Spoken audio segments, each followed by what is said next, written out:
Mas Hariko, tadi kita berdebat soal praktik pembukaan lahan dengan cara dibakar.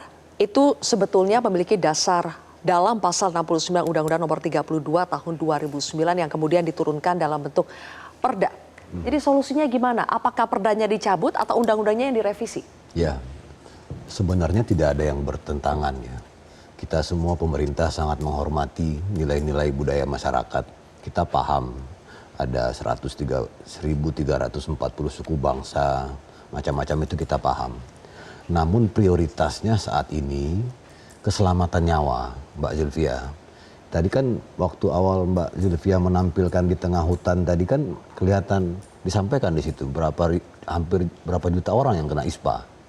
Di tahun-tahun sebelumnya itu malah ada yang ibu hamil itu lahir prematur anaknya.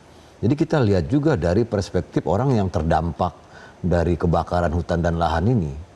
Nah kalau dibolehkan kemudian di musim panas seperti ini kemudian terjadi kebakaran yang lebih luas lagi, kan dampaknya luar biasa. Jadi pencegahan ini sebenarnya kalau bicara angka itu jauh bisa kita lebih menghemat daripada penanganannya nanti. Pasti. Itu akan lebih sangat mahal.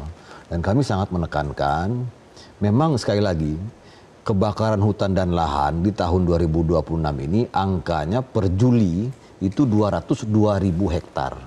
Tapi ini sangat bisa bertambah kalau peraturannya tidak tegas.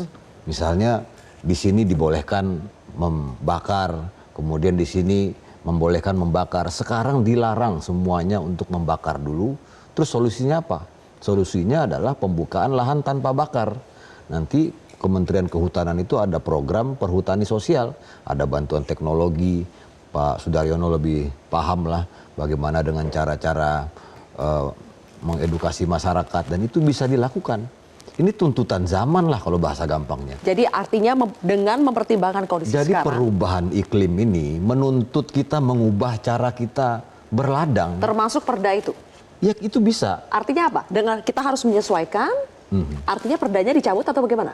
Ya mengikuti dari instruksi Kementerian Dalam Negeri, kemudian agar tidak ada lagi pembakaran dalam pembukaan lahan gitu. Nah mengenai kan sempat kami menghormati lah ada demonstrasi ya, kami lihat di televisi tadi ya, kita itu bagian dari aspirasi.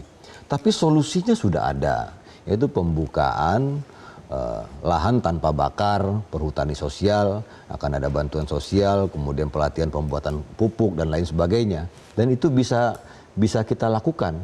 Karena di tengah cuaca seperti ini kalau kita nggak hati-hati, kalau itu dibolehkan dibakar, siapa yang menjamin api itu tidak menyebar lagi? Oke, jadi melihat perkembangan kondisi memang sudah harus ada adjustment ya, penyesuaian. Itu tuntutan zaman. Oleh karena itu perda itu diputuskan untuk dicabut dulu. Ya. Oke. Jelajahi cara baru mendapatkan informasi. Download Metro TV Extend sekarang.